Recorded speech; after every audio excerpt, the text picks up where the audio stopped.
It's an honor and a pleasure for me to introduce a colleague archivist and president of the Archives Board, Diane Shaw. Diane Shaw was director of special collections and college archivist at Lafayette College from 1985 till 2018. During her time at Lafayette, she grew the rare book and manuscript collection in many ways, and especially the material on Marquis de Lafayette. She's a graduate of Emory University. And 200 years ago, the Marquis de Lafayette was on a farewell tour through America. I don't think he visited Bethlehem that time, but he did have connections with Bethlehem. And I think we all know about those connections. Today, the topic is on tour with the nation's guest, Lafayette in America, 1824, 1825. Diane.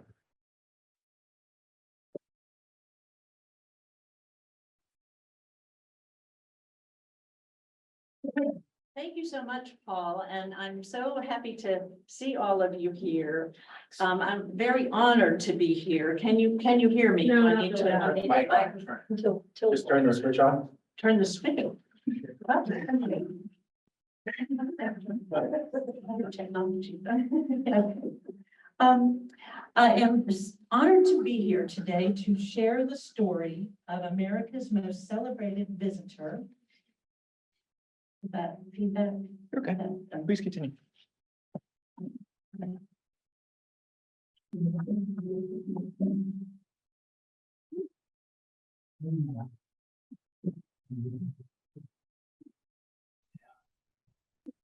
I got it. All right. To share the story of America's most celebrated visitor with the Moravian Archives and its extended community. And you can see it's a very extended community that surrounds the Moravian Archives.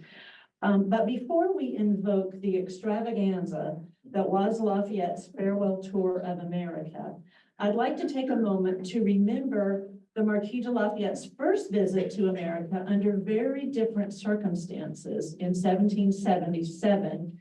And by doing so, remind you of who he was and how his bond with America was formed.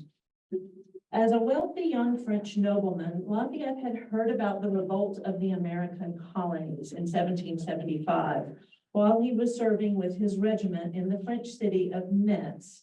And we have a portrait that was painted of him at Metz. Oops. I have to get the hang of this. Okay. This is a Lafayette College portrait by Lafayette College. Secretly signing up with Silas Deane, the American envoy in Paris, who was eagerly handing out commissions to French officers, Lafayette requested the rank of Major General.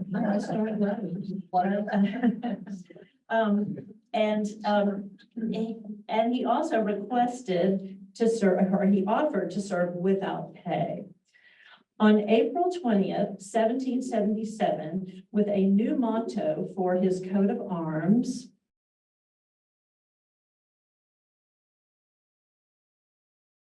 and Kernon, which means why not? And in direct defiance of the orders of the King of France and the wishes of his powerful father-in-law, Lafayette and 15 other officers embarked for America on board La Victoire, a ship purchased by Lafayette for the journey. During the trip, he penned an extended letter of apology to his pregnant wife, Adrienne, whom he had not told he was going to. And this is what he wrote to her, and it's both funny, but it's very poignant too. And remember, she was 14 and he was 16 when they were married. So, and he's 19 now. So they're still very, very young. So he wrote to her as La Victoire neared the coast of South Carolina. He wrote, and I quote, "The welfare of America is intimately connected with the happiness of all mankind. She," meaning America, "will become the respectable and safe asylum of virtue, integrity, tolerance, equality, and a peaceful liberty. For the past few years, I have thought often about these words about America, what America would become, and what America can, God willing, continue to be. So I think about that a lot, those words that Lafayette wrote. Although initially rebuffed by Congress, a letter from Benjamin Franklin attesting to his important family connections helped turn the tide, and Lafayette received his rank and sash, becoming at age 19 the youngest major general in the Continental Army or in any American army ever. Assigned to Washington's headquarters, he served the commander-in-chief as an aide-de-camp, and a celebrated friendship was born. One of the secrets of Lafayette's great success with Americans, and with Washington in particular, was that, unlike many of his countrymen, he was not condescending about American ways, nor did he expect American leaders to conform to European conventions. Instead, he was courteous and sympathetic. He also prized listening and considered Washington his greatest teacher. Lafayette brought out the warm and affectionate side of the ordinarily taciturn Washington. Lafayette simply adored Washington, naming his only son, George Washington Lafayette. The friendship lasted until Washington's death in 1799. This great friendship is documented at Lafayette College by 150 original letters written by Lafayette to Washington. An absolute treasure trove of material, 8- and 10-page letters, mostly from the period of the American Revolution. Lafayette's role in the American Revolution was significant.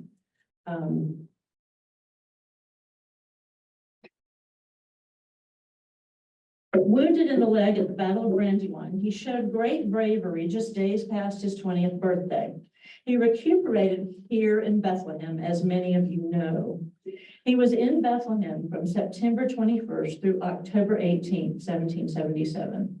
Taken first to the Sun Inn, it was deemed too crowded, and he moved next door to the Bechtel House, where he was cared for until he was able to rejoin Washington. While in Bethlehem, he wrote several highly amusing letters to his wife.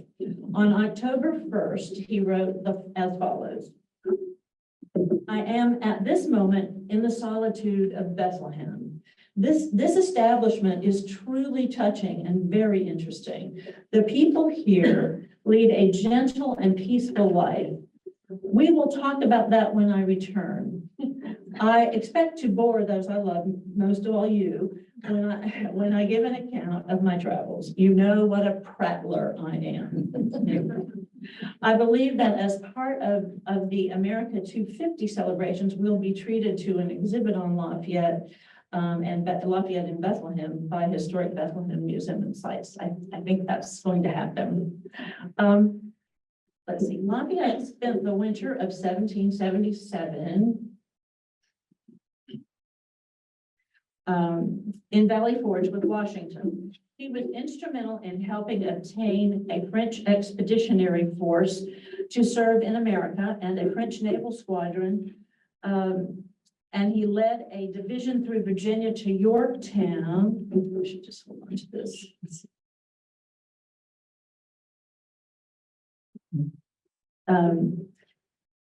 Where his efforts and the subsequent siege resulted in Cornwallis's surrender, the last major military engagement of the war. Lafayette was celebrated on both sides of the Atlantic. In France, they referred to him as the hero of two worlds, while Americans affectionately called him our Marquis. A promoter of a constitutional monarchy for France, Lafayette played an important role in the French Revolution. As head of the Parisian National Guard, he ordered the demolition of the hated Bastille and sent one of its keys to George Washington. He was the primary author of France's version of our Declaration of Independence, the Declaration of the Rights of Man. As the revolution became increasingly radical, he was forced to flee France and endured years of imprisonment and exile. Lafayette's latter years were a continued testament to the same ideals that brought him to America at age 19. He supported the democratic movements in Greece, Italy, Haiti, and Poland. He promoted the abolition of slavery, even setting up a plantation in South America to experiment with freeing slaves and using them as tenants. And he fought for civil rights, for the civil rights of French Protestants and Jews. So that's a little background on Lafayette. In 1824, President James Monroe tendered an invitation to Lafayette from Congress to visit America. Lafayette was 67 years old and living in retirement at La Grange, his family estate outside Paris. Eager to accept, he sold some cattle and borrowed some money. And made the journey that summer, accompanied by his son, George Washington Lafayette, his secretary, Auguste Levasseur, and his valet, Bastian. Arriving on August 16th, 1824, into New York Harbor, he was met by a flotilla of ships and thousands of people who lined the battery to welcome him. This was the beginning of a 13-month odyssey that would take him to every state then in the Union. What was so remarkable about this farewell tour, as it was called, was the response of the American people who turned out by the thousands to see him at every stop, followed his day-by-day movements in their newspapers, and who, after the visit, gave his name to a host of towns, counties, boulevards, parks, and of course, to an exceptional college in Eastern Pennsylvania. For a year, Lafayette made his way through the nation, telling Americans what a wonderful job they had done with their democratic experiment in contrast to Europe.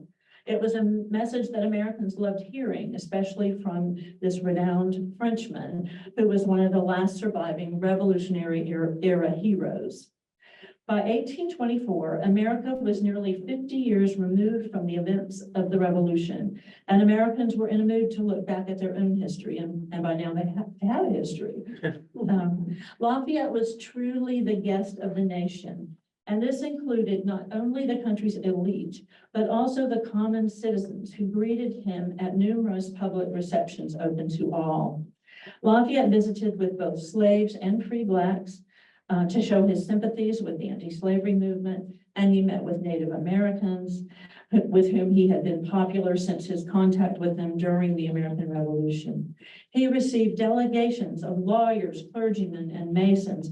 He laid cornerstones and accepted honorary degrees. He greeted children, including a 6-year-old Walt Whitman, and he embraced aged veterans of the Revolution.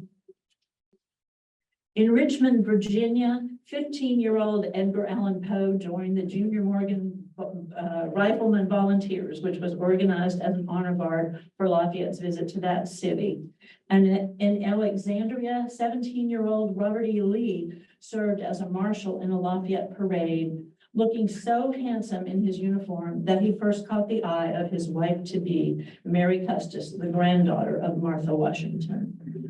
Lafayette remained in New York City. Let's see. Oops. That's okay. We'll get to that. Lafayette remained in New York City until late September 1824. You know what? I'm just going to go back. Go back. Okay. Until late September 1824, with week-long visits to Albany and Boston, where he visited with the elderly John Adams. In early October, he went to Philadelphia, returning to the Brandywine battlefield, where he had been wounded in 1777. Later that month, he visited Mount Vernon and paid an emotional visit to the tomb of Washington, followed by a stop at Yorktown to take part in the ceremonies commemorating the surrender of Cornwallis. In November, he visited Thomas Jefferson at Monticello and James Madison at Montpelier, their estates near Charlottesville, Virginia. Lafayette settled for the winter in Washington, D.C., where on December 10th, he was invited to address Congress. Later that month, Congress voted to give Lafayette $200,000 and a deed to land in present-day Tallahassee, Florida, in gratitude for his service during the American Revolution. While in winter quarters in the capital, Lafayette and his companions planned an itinerary that would allow him to respond to the many invitations pouring in from all over the American states. This ambitious plan would take him through the southern and western states as soon as the weather permitted travel and get him back to Bunker Hill in time for the cornerstone laying in mid-June. And after a quick jaunt through all of the New England states, he would have visited every one of the 24 states in the Union. In late February, Lafayette began his tour of the southern states, stopping in Raleigh, Charleston, Savannah, Montgomery, New Orleans, and many points in between. On April 19th, he embarked on the SS Natchez for a trip up the Mississippi River, arriving in St. Louis on April 29th. His Western tour included Nashville, where he spent time with Andrew Jackson at the Hermitage, Lexington, Cincinnati, Pittsburgh, Buffalo, and back to Albany.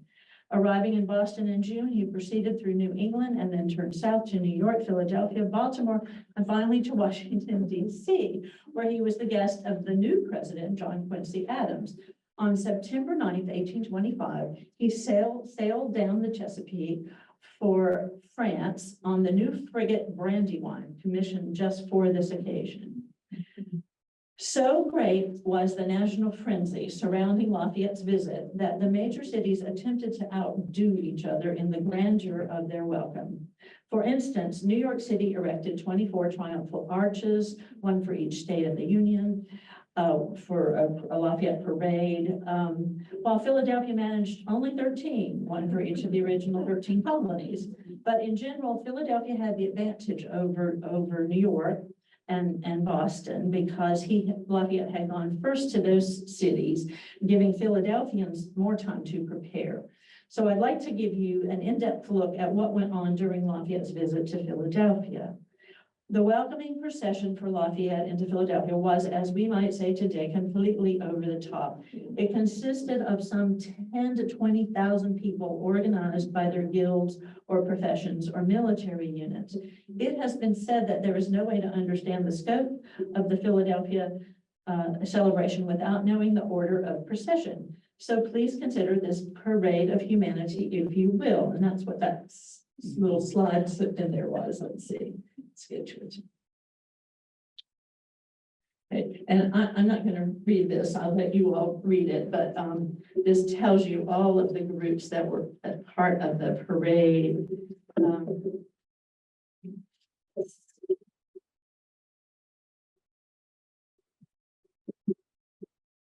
It's part of one.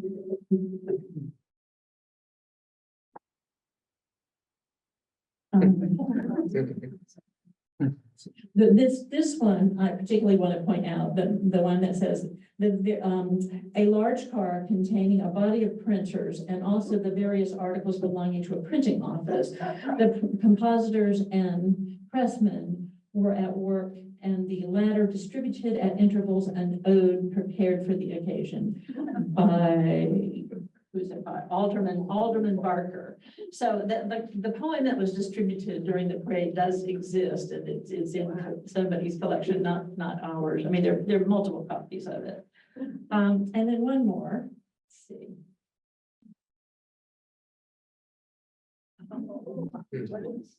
So you get the idea. In all, the procession stretched for 2¼ miles. You might wonder who was left to see the parade.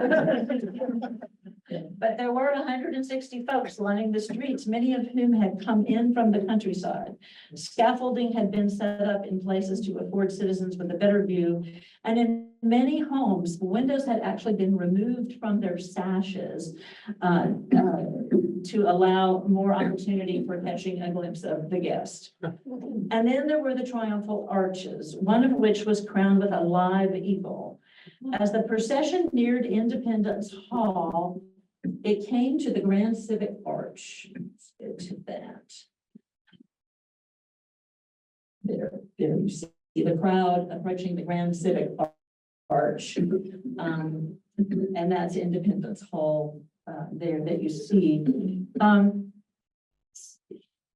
This was the most elaborate of the 13 arches, constructed of a wire and wooden framework covered with canvas printed to imitate stone. It was designed by William Strickland to resemble the Arch of Septimus Severus of ancient Rome. The columns on its two levels represented the Doric and Ionic orders of architecture, and on its summit was the coat of arms of the city executed by the artist Thomas Sully.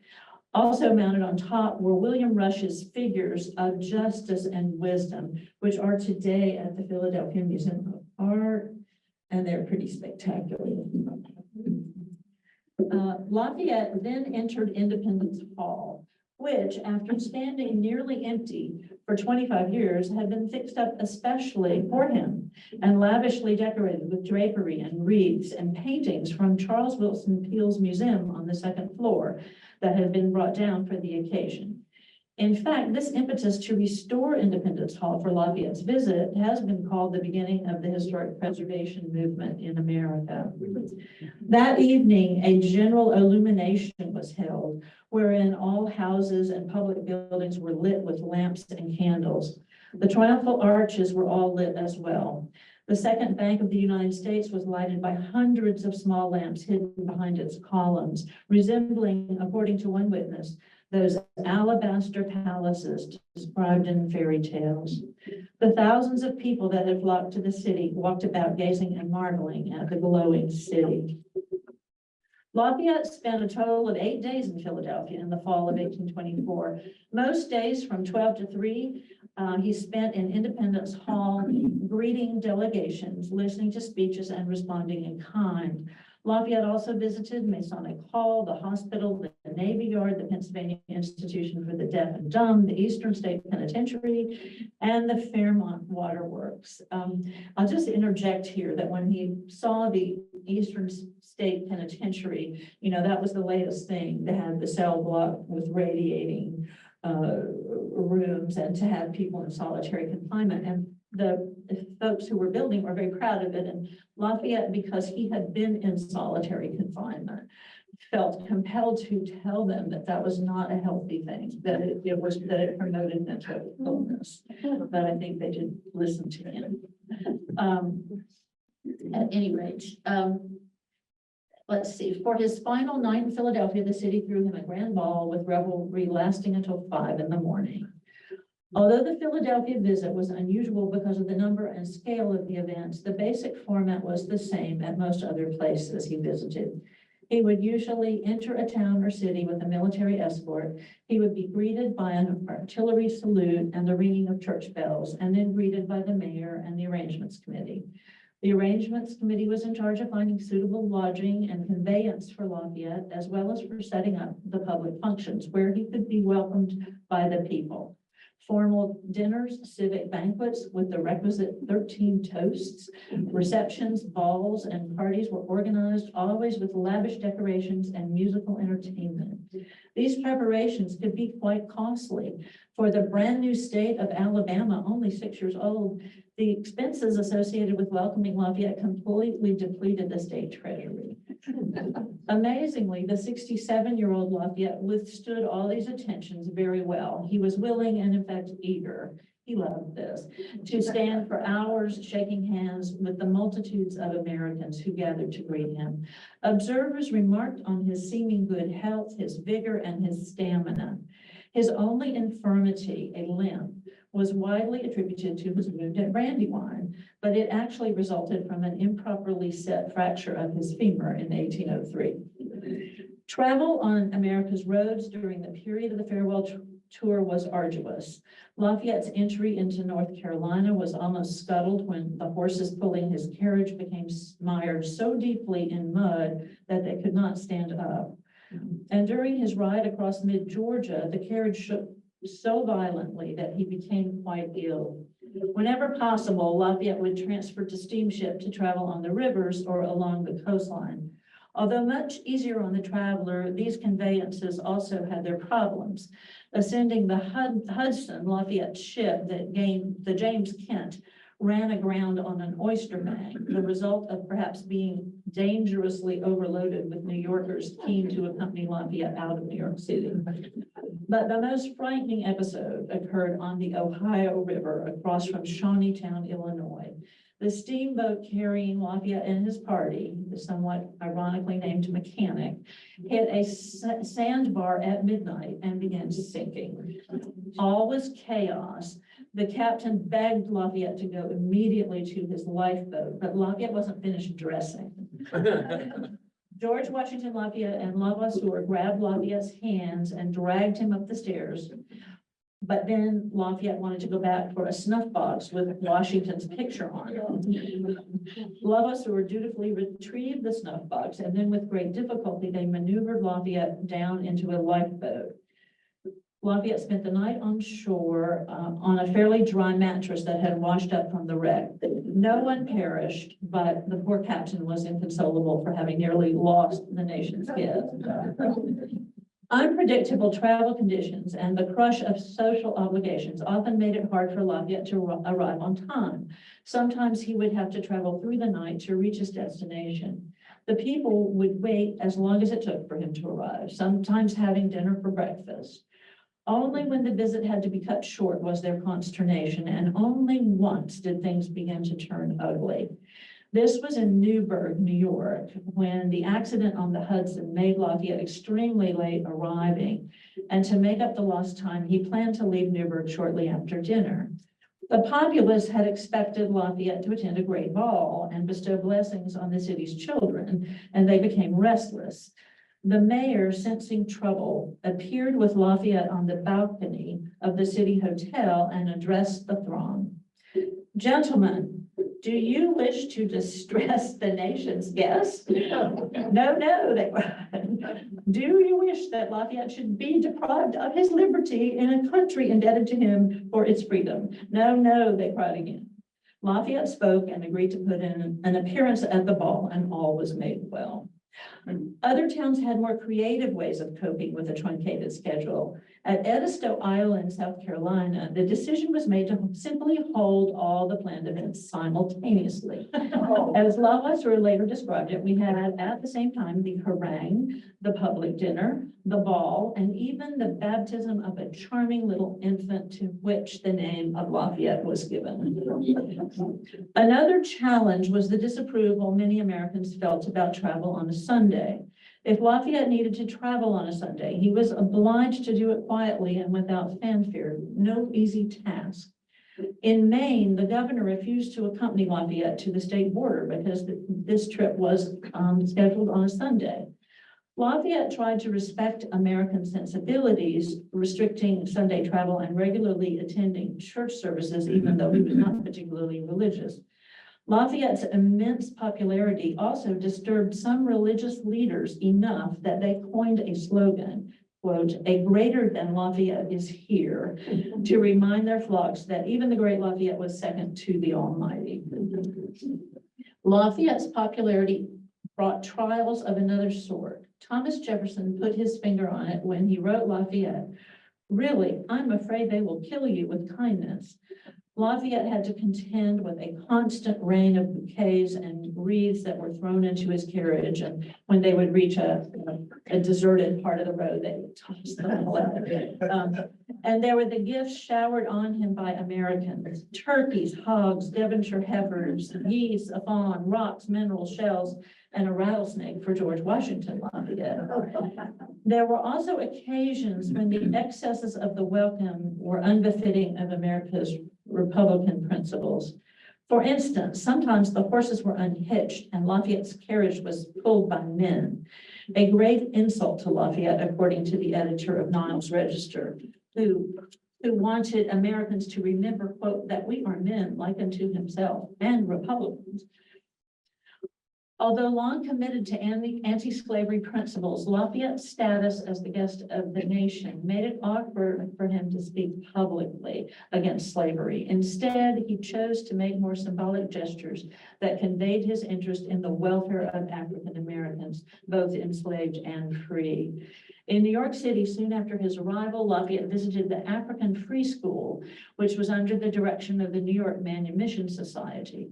About 450 students were present for the occasion, and a star pupil, 11-year-old James McCune Smith, who would go on to great prominence as a leading abolitionist and the first African-American to earn a medical degree, greeted Lafayette on behalf of all with the following words.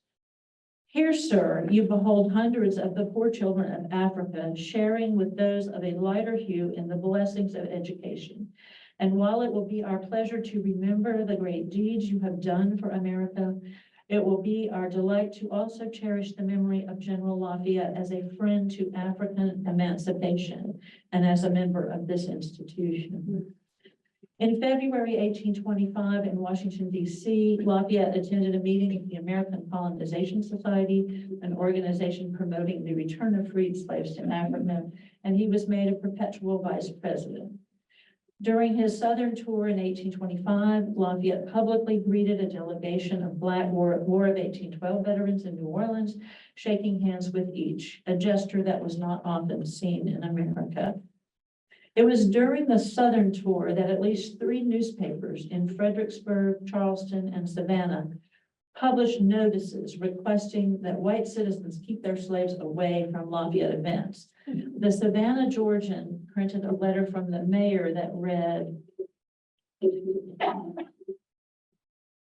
the citizens of Savannah are respectfully requested as much as possible to confine to their own yards and houses their servants, and especially the children, while military honors are paying to General Lafayette. The city marshals and city constables are required to take into custody all such Negroes and persons of color as may be found at all trespassing upon attending the procession, parades, etc. during this day of General Lafayette in this city. Lafayette made it a point of stopping to visit in the homes of some enslaved and free Blacks in Virginia. He renewed acquaintances with several slaves he had known during the American Revolution, including James Armistead Lafayette. Some of you might have heard of him. He was celebrated as a spy, as a double agent who worked for Lafayette during the Revolution. Here is actually a broadside with a portrait of James Lafayette, and the text is Lafayette's petition on his behalf to the Virginia General Assembly for him to be free, and they did finally honor that. Let's see, they recognized each other at Yorktown and embraced warmly and at the anniversary celebration. In Philadelphia, Lafayette visited with Hannah Till, a 104-year-old Black woman who had been a servant for both Lafayette and Washington during the Revolution. She remembered that Lafayette had been known for his kindness to servants and that he had been chided for it by other officers who told him that he would, quote, spoil our American servants by paying them so generously. In private, Lafayette had frank discussions about slavery with his old friends, Thomas Jefferson and James Madison, as well as other Virginia planters, during which he, quote, never missed the occasion to defend the right that all men without exception have to liberty. That was his, Lavoisier was writing in his journal about the trip, and that's his quote. Lafayette and Jefferson's conversations about slavery were reported on in a memoir by Israel Jefferson, one of Jefferson's slaves, who took the 2 men and Lafayette's son, George Washington Lafayette, out for daily carriage rides. He wrote, the conversation turned upon the condition of the colored people, the slaves. On this occasion, my ears were eagerly taking in every sound that proceeded from the venerable patriot's mouth. Lafayette remarked that he thought that the slaves ought to be free, that no man could rightly hold ownership in his brother man, that he gave his best services to and spent his money on behalf of Americans freely because he felt that they were fighting for a great and noble principle, the freedom of mankind. That instead of all being free, a portion were held in bondage, which seemed to grieve his noble heart. Mr. Jefferson replied that he thought the time would come when the slaves would be free, but did not indicate when or in what manner they would get their freedom. He seemed to think that the time had not yet arrived. The conversation was very gratifying to me, and I treasured it up in my heart, end quote. A brief encounter with Lafayette in Lexington, Kentucky was life-altering for 10-year-old enslaved Lewis Hayden, who went on to become a noted Boston abolitionist. In his reminiscence of his early life, published in The Age in 1889, he wrote, Lafayette was in full march under the town militia escort with Henry Clay as its immediate conductor. I went a mile to meet them and found the fences lined with people. Lafayette was in a barouche, an open carriage, drawn by 4 horses, and as he passed the people, he bowed to them on both sides. When he passed me, he bowed to the fence I was on. I looked around and saw no one else on the fence.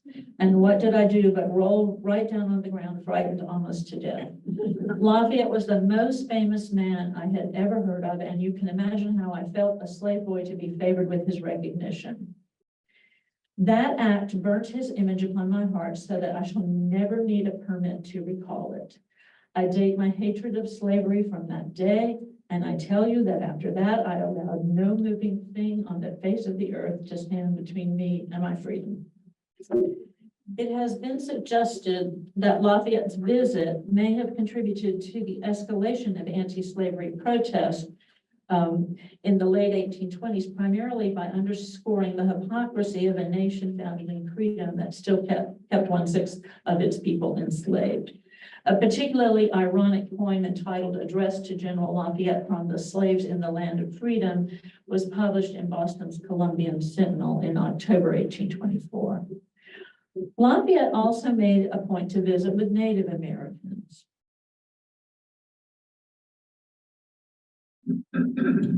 During the tour, a friend to the Indians since the American Revolution, Lafayette was held in high esteem by many tribes. While in Washington, he received delegations of Choctaw and Chickasaw chiefs. In Utica, he met with the daughter of a chief he had known during the Revolution. He left a ball early to go meet with her. In New Orleans, 100 Choctaws were included in a military review honoring him. In Buffalo, Lafayette was reunited with Segoyawatha, popularly known as Red Jacket, a Seneca chief he had met during the 1784 negotiations at Fort Stanwix. In looking at the elderly Indian before him, Lafayette remarked that time had much changed them both. Time has treated you better than me, answered Red Jacket. He has left you with a full head of hair, but I am completely bald. Lafayette and his companions roared with laughter, as all of them knew what Red Jacket did not, that under Lafayette's fake luxuriant locks, he was as bald as Red Jacket. In his travels through Georgia and Alabama, Lafayette was escorted by bands of Creek Indians. His encounters with the Creek Indians were particularly moving. When Lafayette crossed the border into Alabama, he was on Creek lands, and there was some tension between the Creek leaders and the official Alabama delegation about who was his host. Lafayette settled the matter by first visiting with the Creeks, who crowded around the carriage and around George Washington Lafayette, who was the first to emerge, touching his clothing and leaping about him. When Lafayette disembarked, Chief Chili McIntosh greeted him, saying that his people were happy to be visited by one who never made distinctions of blood and color, and calling Lafayette the honored father of all the races of men dwelling on this continent. After McIntosh's welcome, all of the male Indians surrounded Lafayette, placing their right arms on his as a token of friendship. Lafayette spent time with the Creeks, watching ball games in his honor, visiting in their homes and their school. Other parties of Creeks assisted Lafayette as he left their territory, taking him by the hand and calling him their white father, envoy of the Great Spirit, and the great warrior from France. Lafayette's farewell tour coincided with several important events in American history. One was the construction of the Erie Canal, and many of the celebrations referenced this American engineering marvel. Perhaps the most spectacular was a banquet given by the French citizens of New York, at which the 80-foot long table held a replica of the Erie Canal, running its length, filled with water on which floated miniature canal boats. Moss, islands, forests, tunnels, bridges, and rocks all contributed to its realistic aspect. Lafayette also took a short ride on the Great Canal in Utica, New York during the summer of 1825 before it officially opened in the fall. Not for Lafayette, the mule-drawn barge, but rather a team of white horses pulled his boat. The cornerstone laying of the Bunker Hill Monument, which Lafayette rushed to get to, he had to hurry in the several days prior to when they were going to lay this cornerstone, but he made it. It was laid in Boston on June 17th, 1825, exactly 50 years to the day after the battle, was another historical milestone at which Lafayette was the honored guest. In his address to the large gathering at this event, Daniel Webster said of Lafayette, "Heaven saw fit to ordain that the electric spark of liberty should be conducted through you from the New World to the Old." Lafayette was also in America during the presidential election of 1824. The field of 4 candidates included John Quincy Adams, Henry Clay, William H. Crawford, and Andrew Jackson, and the political infighting was fierce. Lafayette's visit had a mollifying effect on politics, bringing together political opponents for occasions of national goodwill. James Fenimore Cooper wrote that Lafayette's arrival had paralyzed all of the electoral ardor. And Thomas Jefferson wrote that the visit had almost submerged the presidential question, on which nothing is scarcely said in our papers. So maybe it'd be nice to have a Lafayette roll in. Historian Anne Loveland has observed that Lafayette's visit inspired a sense of historical continuity and shared values among the American people. By reviving memories of the Revolution, by renewing faith in Republican principles and the American mission, by unifying Americans and stimulating pride in themselves and their country, Lafayette's triumphal tour of 1824-25 provided a crucial impetus to American nationalism. Lafayette's farewell tour has left some legacies that are still with us today. In addition to all of the towns named Lafayette, Fayetteville, LaGrange, the tour is also responsible for the name of our national guard. A New York artillery unit adopted this title during the farewell tour in honor of Lafayette's celebrated role as head of the Parisian National Guard during the French Revolution, and it subsequently became the name of the full U.S. militia. The tour also produced an explosion of creative and decorative works: painting, sculpture, engraving, souvenirs, ceramics, and glassware, commemorative ribbons and medals and books and orations and poems and pageants. These pieces can be found at numerous museums, historical societies, and libraries. Lafayette College has an especially strong collection of this material. While in America, Lafayette sat for a number of artists who wished to paint him, and several who had been commissioned to do so. Nearly 20 original life portraits were made of Lafayette during the tour. At least 2 Philadelphia artists painted him. Rembrandt Peale, the oldest son of Charles Willson Peale, did the sober keyhole portrait. This is at the Met. More dramatic is the full-length painting by Thomas Sully, which was first placed in Independence Hall and is now in the Second Bank of the United States in Philadelphia. Sully was known for his flattering portraits, and this one is no exception. It is a huge portrait standing some 8 feet high. Lafayette College owns a smaller version. One of the most dramatic portraits is another 8-foot canvas. Let's see.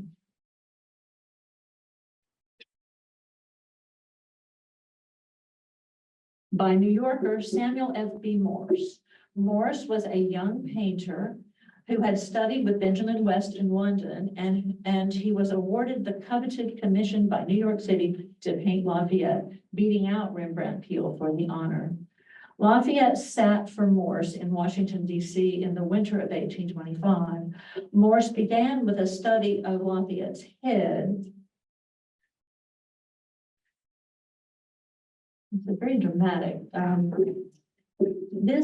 This painting actually was owned by the New York Public Library, but then sold to Crystal Bridges. So that's where it is now in Arkansas. Morse reported that he had been told that Lafayette's features were not good, but that he was pleasantly surprised to see that Lafayette had what he considered a noble face. While Lafayette was sitting for Morse, the artist received word that his wife was ill. He wrote back saying that he would hurry things along and be home soon. Here's a portrait of the Morse family by Morse. His wife and two oldest children. Sadly, by the time he reached home, his wife, who had just given birth to their third child the month before, was dead and buried. Lafayette was especially solicitous of Morse during this time, sending comforting letters. The two men became great friends, and Morse often visited Lafayette in France. This incident, however, made Morse think about how slowly news traveled. And within 10 years, he had developed the telegraph and Morse code. Okay. I would be remiss not to talk about one other portrait, which, although painted in Europe just prior to the farewell tour, became the dominant image of Lafayette in America for the rest of the 19th century. This is the portrait by the Dutch painter Arie Scheffer.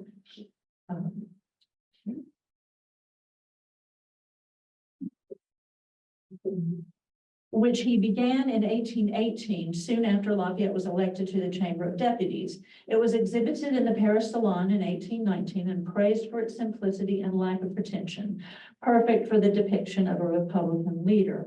It was Lafayette's favorite portrait of himself.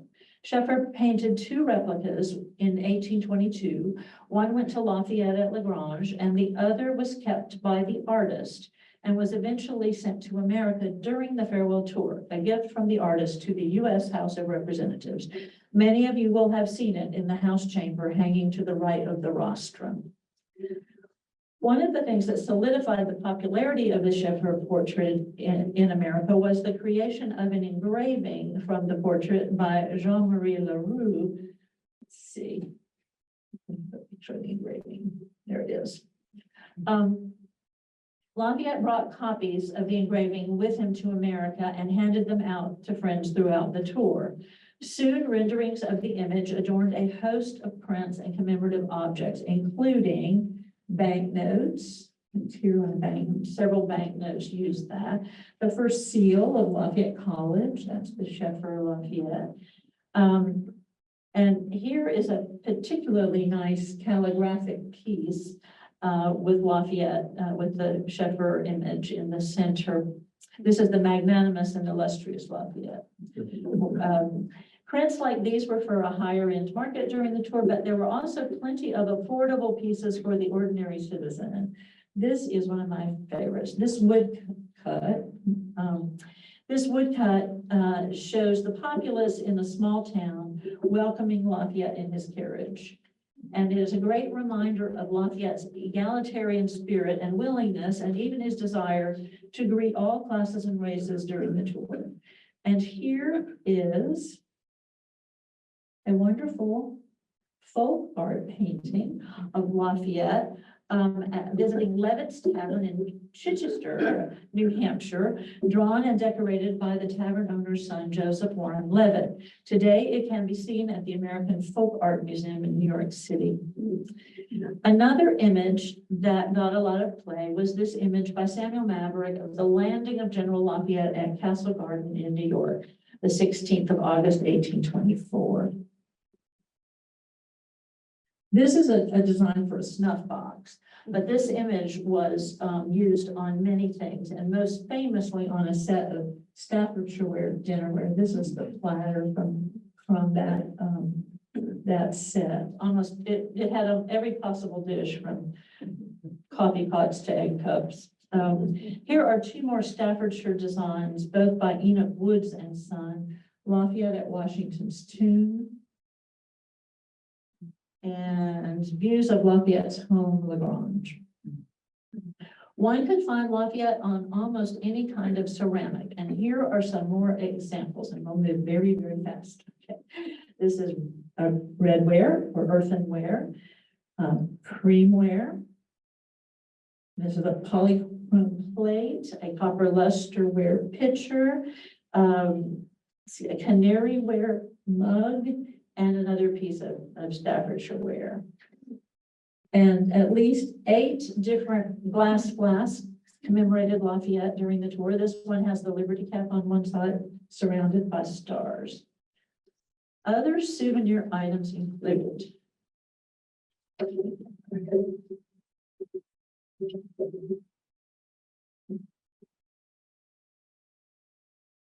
snuff boxes. This one says General Lafayette, the friend of liberty. Gloves. This is a pair of men's gloves with Washington and Lafayette on it that extols imperishable their fame. And here is a lady's glove with Lafayette's image. These gloves created some embarrassment for Lafayette because each time he kissed the hand of a lady wearing them, he would be kissing his own face. Actually, Louisa May Alcott writes about those in Thick 8 Cousins.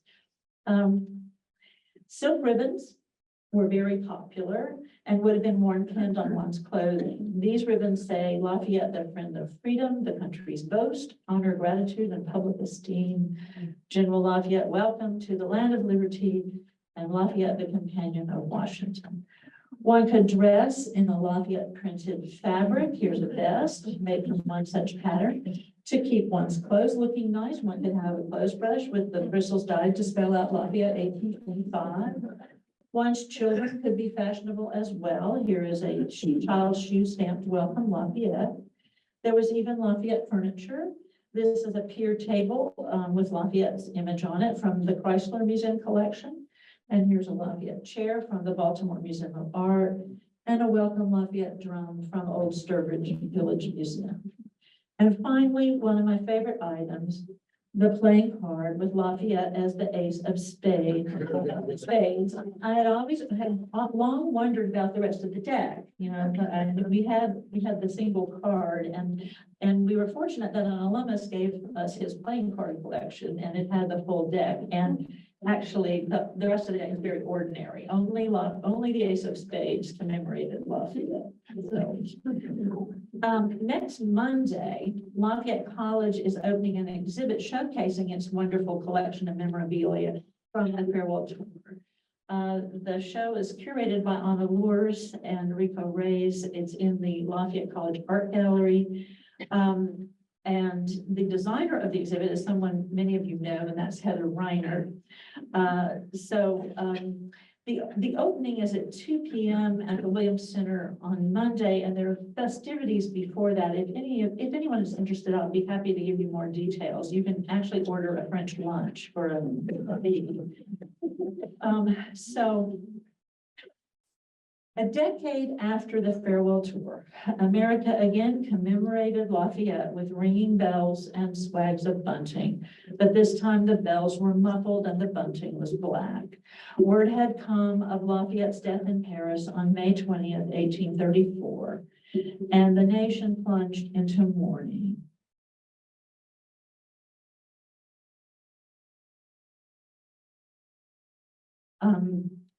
By order of President Andrew Jackson, Lafayette was accorded the same military honors that had been given to Washington 34 years before. Congress draped its chambers in crepe, and former President John Quincy Adams delivered a 3-hour eulogy. And you thought this was at a joint session. In cities and towns across America, citizens gathered to say farewell with eulogy, song, and poetry. Lafayette was laid to rest in the small Parisian cemetery of Picpus under soil he had sent over from America in 1829. Today, as it has since the late 19th century, An American flag flies over the grave, and each year on July 4th, the American ambassador to France leads a delegation of Americans who come to pay their respects to America's most famous visitor. Thank you very much. I'm happy to take questions, comments, any memories, anything. In addition to a large audience that we have here, we have a lot of folks joined us online, and two just wanted to send their greetings. They asked if you could quickly let Diane know that two of her childhood friends are appreciating this discussion. Charlotte Bim, watching from Oregon, and Sister Harriet Bim, watching from Slovakia, where she's on vacation, and they just really appreciate it because they haven't seen you in decades. We did have a question in the chat as well. Pat asked a question about Lafayette's communication with George Washington. What languages do you know that they communicated in? Sure, and that's a good question. Lafayette, it is said, or he said, that he tried to learn English on the voyage over. And he spent time being seasick. He was always seasick, but he studied English. And, I don't know how quickly he became really facile with it, but he did well. He's a great communicator, and he picked it up rapidly. And his letters are very readable in English. He wrote in English, Washington wrote in English. Scott. Hi, Diane. That was great. Hi, Scott. So what led to Monroe's invitation in 1823 or 24? I mean, it's not the 50 years after, so why that year? Well, I think that there were a lot of people who wanted Lafayette to come back. And I think Lafayette himself was interested in coming back. I think he wanted to make one last trip before. So I think he let it be known that he would like to come. There are people who were probably wishing that he would, and he had many old friends still. So I think that's what led to it. But it was sort of a joint invitation from Congress and the president, and I think he was thrilled. Good question.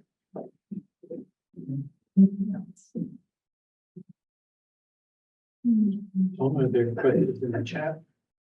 Oh, Barry. You wearing it? Remember? Yes, I'm wearing it. Yes, I am. Let me tell you about what I'm wearing.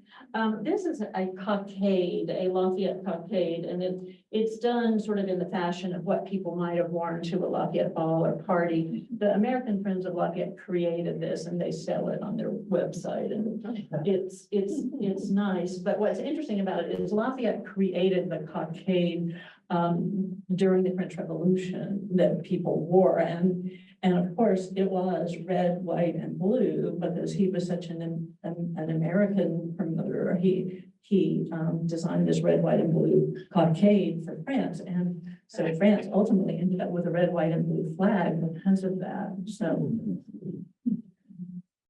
We have a comment and question in the chat. In the Apple TV miniseries, Franklin, there is a storyline about Lafayette's friendship with Franklin's grandson.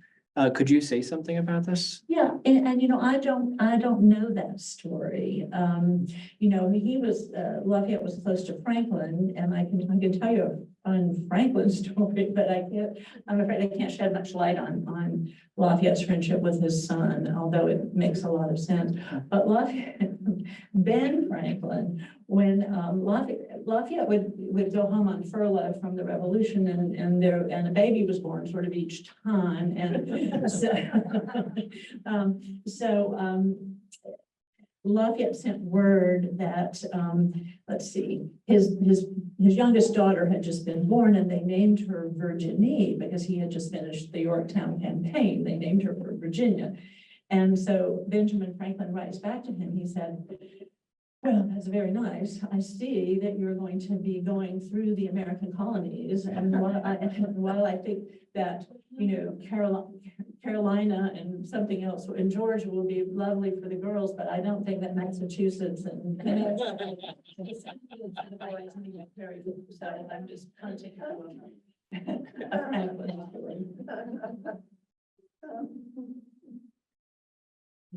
story. Thank you all. Well, thank you, Diane.